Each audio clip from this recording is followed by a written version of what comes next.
Oh, that's. I'm going to let you. Yeah? Okay. So There's going to be lots of clubs for you guys to get involved in. Like I said, I was involved in the band, so I really enjoyed that. But I know that DJ was also involved in athletics. So if you're super into that, really dive into that because you really could create a career for yourself. So yeah, do you want to talk about your career for like high I school? played in the band, and like. I give a big shout out. I got a really good friend in the audience here today. Lexi Bose, good friend of mine. Big shout out to Lexi. Yeah, we're homies like that. Yeah, that's how we roll. But seriously, on another note, yeah, we went to two completely different paths. We are both now on the news each and every morning. Rylie, fresh out of college, and now she's one of our reporters. Does a phenomenal job, and she's moving up in the ranks. And you know, and obviously I took a completely different route. I had no idea I was going to be on TV every day. I honestly didn't want to do it in the first place. You know, they talked to me about it. I said, no, that's not for me. I'm kind of shy, a little introvert. That wasn't for me. It turned out to work out being great. So I'm a junkie when I was in middle school. So to the Jets, but I played with Aaron Rodgers, and I think he's arguably the best quarterback of all time. I ain't trying to hear it for you Patrick Mahomes fans, Tom Brady fans. I hear y'all out there. Y'all be quiet. You know, I can speak to this, all right? Because after at Green Bay, I went through a couple steps, got hurt, got cut, got picked back up. I ended up landing in New England. Now I'm playing with Tom Brady, so I got to play with both of them, all right? I'd probably still say Tom Brady's the GOAT if I had to pick. You know, y'all can ask questions about that a little bit later. But all of this kind of led me eventually to, after sports is done, I was like, what do I do next? I'm a big time people person. I love talking. I was just trying to figure out how to use that in a career. Then they called me up to the news station and they said, would you be interested in this? And that's when I said, not a shot.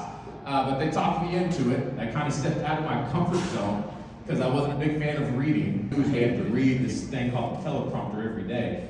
And I remember my first day, they made me read the teleprompter.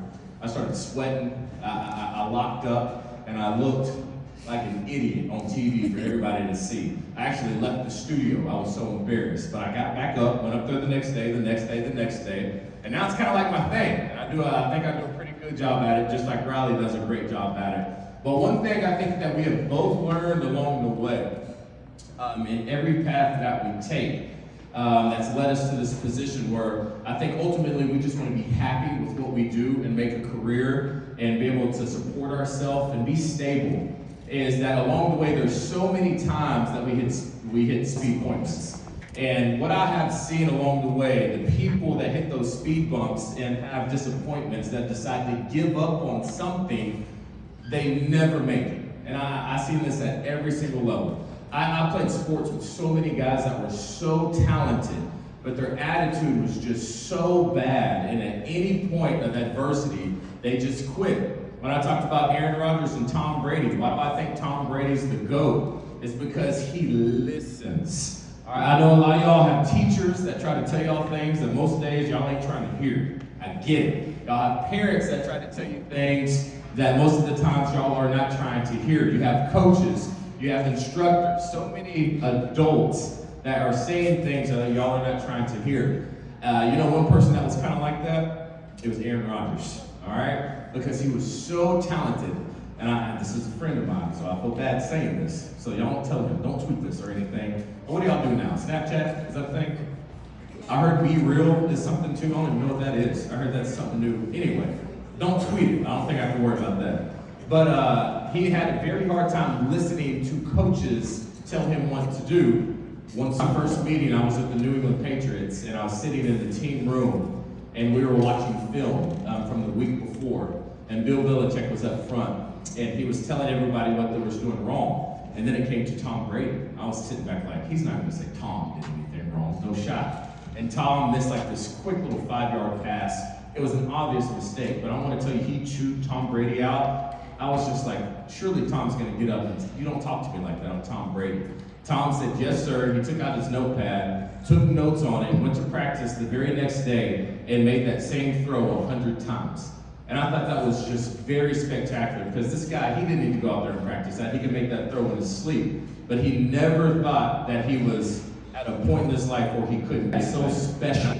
And then y'all are at a point in your life where, like, Rylie, I think we all say this, and all of us teachers, I think, say the same thing. If we could go back and tell ourselves in 8th grade some advice, a lot of it would be, I wish I took things more seriously. And I know that's hard to hear because I know the situation they're in. I know the things you're interested in. I know the things that have your attention. I know you're thinking it's not a big deal. And I'm telling you right now, there's a few of you in here that are maybe listening more than the others. And instead of just kind of locking in and staying in your own lane and understanding that you want to go to these places, I encourage you to reach out to your friends and your peers and try to bring them along the way. Because I think that's something that we have the opportunity to do, and it's going to be something really special, something that I've done, you know, and it's been a long way. And like I said, Rylie and I have the same job now, and we come from 2 completely different backgrounds. You can literally get to anywhere you want. You know, I've got a chance to meet Rylie's family. In the medical field, I feel like that's a sound. So I ended up starting off as, so my mom, this is something that a lot of people that are close to me, they know that I love to talk. I'm a big talker, and I love to tell everybody every detail of every story. So my mom was like, since you love to talk, why don't you take maybe a communications class? So I was like, I mean, okay, I'm not really interested in that. Like I said, I'm not very good at reading or writing. So I was like, that also doesn't seem like it's gonna be good for me. Anyways, took a class for journalism, and that's what kind of put me on this path of being on TV now. So I was like, okay, if I'm gonna dive in deep and figure out what my path is gonna look like, then I need to figure out by actually doing it. So I got involved in college in our, what we call UATV. So it was like our TV station there at college. And so every single week I was going there and I was practicing the skills that we needed to do for this profession. And every single week I continued to see myself getting better at that. So I was going home to my dorm room and I would go and practice writing scripts, or I would go practice being in front of the mirror and talking like I was on TV. And then I got internships. So then I started reaching out. This is also something you can do in high school. I wish I would have taken advantage of this. There are plenty of opportunities for you to go job shadow and go ask people, you know, that are in the career field that you might want to go into and be like, hey, can I shadow you for a day? I want to see what it's like to do day in, day out work like with you guys. So that's what I did in college. And I actually did it here at KARK, which actually turned into a job for me. So that's why I say, please get involved and ask people and reach out and go job shadow, because you never know what that opportunity or where that could lead you to. It hasn't even been a year that I've been at KARK. So I came fresh out of college, and it's a market like 50-something-ish. And so normally when you're fresh out of college, you start in like a market, what we like to say, it's like market 200, okay? So you go from like bottom, which is like 200 in like New York, LA is like your 1 and 2, okay? So normally when you're fresh out of college, you start at a really low market because, you know, we're terrible when we get out of college. We're not good. DJ's been doing this for like 8 years, and he's obviously at a level that's like, okay, yeah, that's awesome. Me on the other hand, whenever I started, I was really bad. So normally you start really low, but I had the opportunity to start here in Little Rock. So I was really excited. I will never forget my first day. I walked in bright-eyed, bushy-tailed. Also, if you're ever going to go into this career field, if you're a reporter, don't ever wear high heels, okay? That is for anchors. You are going to be out in the field every single day going out in the community, but that leads me to my next bright-eyed, bushy-tailed. I was so excited, and I was so terrible. My first time that I was on air, I'll never forget one of our anchors tossed to us, and I can hold a conversation with people, and I wouldn't like to say that I'm socially awkward, but the time came for me to do my story, and our anchor tossed to me, and y'all, I completely lost every sense of like social interaction. I did not know how to talk back to her. I didn't even know how to talk on TV, so I lock up. It was horrible. I was so mortified. I was like, I have to quit. Oh my gosh, like this is the end of it. Like, I'm not meant for this. So anyways, every single day I would come back and I would ask the anchors to help me with that, because I was like, this is terrible. I hated it at the beginning. I was so excited to do it, but I was so bad that I was like, this must be a sign that I have to quit. Like, I'm not good. And every single day the anchors would continually help me with writing my scripts. My favorite part of this career say is every single day I get to go out into the community and talk to so many different people. I will say in this career field, if you're interested in knowing what's going on in your community and helping make a difference, then this is something that you really should do. That was the heart behind why I wanted to go into this eventually, is I found out that every single day that I got to make a difference in somebody's life, whether that be just getting to share part of their story or also just being somebody that can hold them whenever they're sobbing, or be a friend to somebody that needed a friend that they wanted somebody to talk to that day. And so I've gotten really cool opportunities to meet so many awesome people in the community and help make a difference. And so if that's something that you are looking to do, if you're like, I want to help make a difference in this world and I want to be somebody that does that, then I would definitely recommend you coming and looking into this career. But with that, like DJ was talking about, I've hit several roadblocks since I began. Like I said, this is my first job out of college, and I'm getting better, I will say.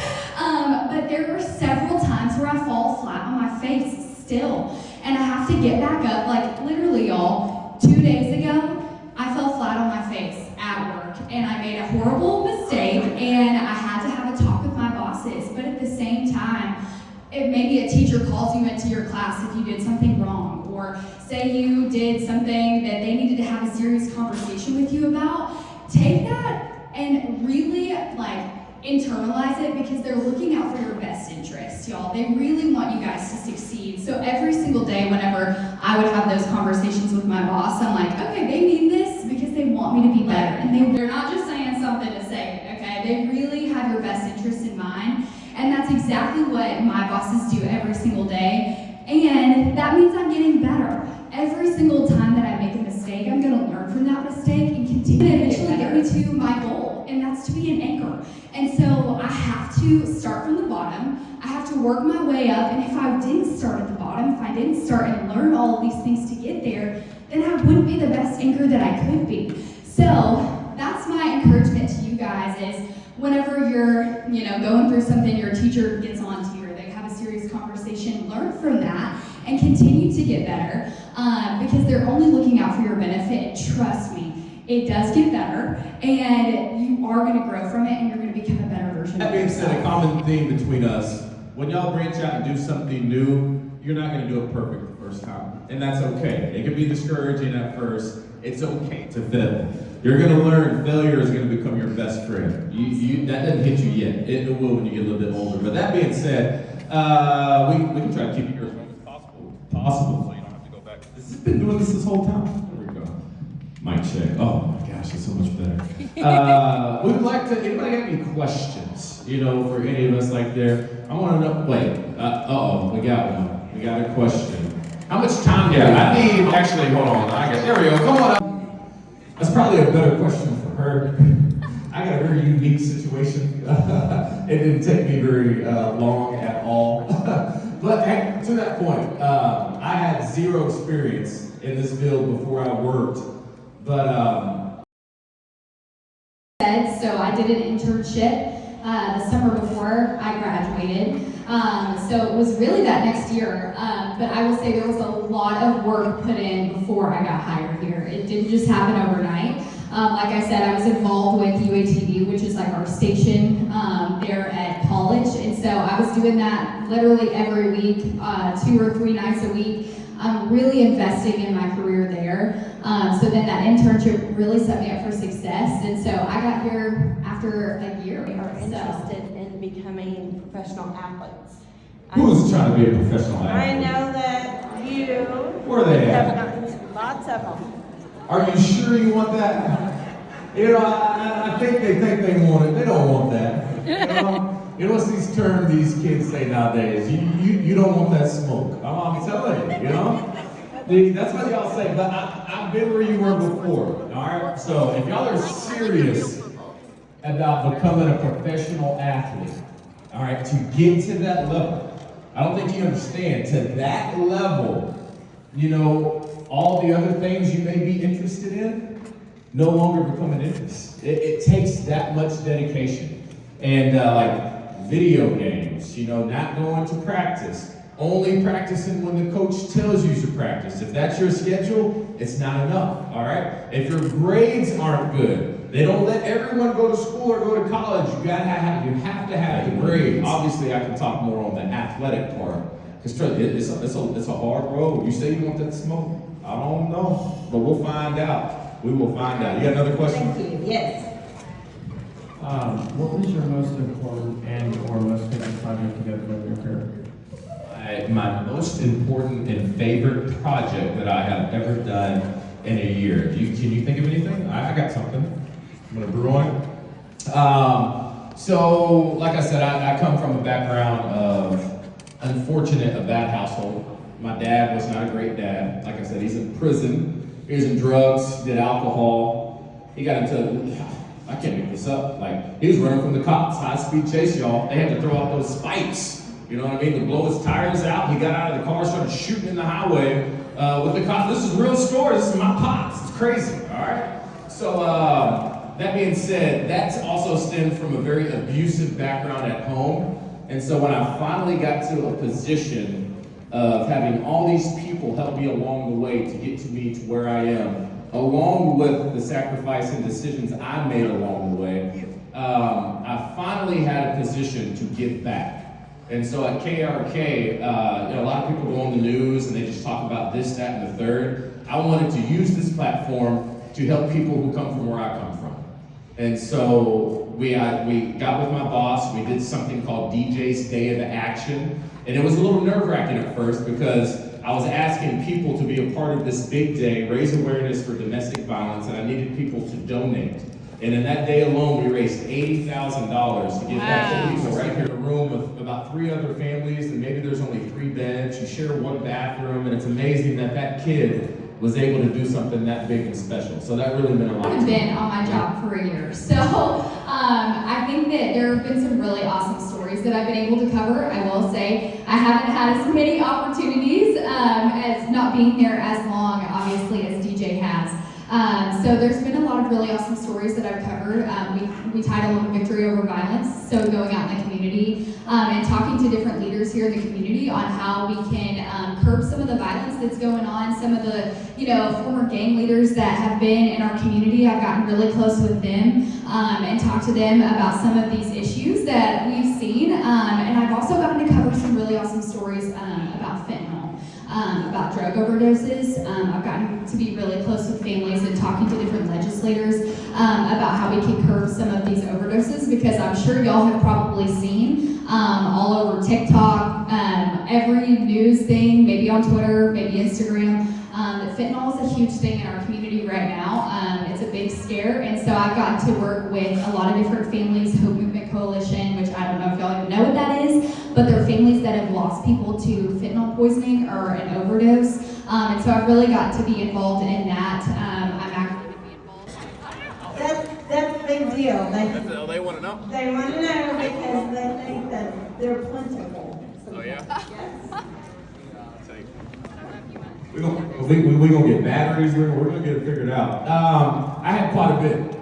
Every SEC school, every Big 12 school that I had offers for. Actually, it was crazy. I remember I knew I was gonna go to Arkansas. I just loved Coach Nutt at the time. That was my guy. I mean, questionable recruiting tactics. Yeah, it happened, But I absolutely loved him. I will say, Nick Saban. It was my senior year in high school. It was his first year at Alabama.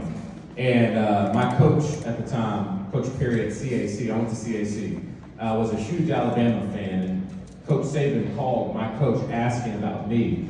And my coach thought it was a prank and hung up on him and told him to never call back again. So I never got an offer from Alabama. I'm assuming that's probably. You're a talk that I don't know what it is about you. I like you. What's your name?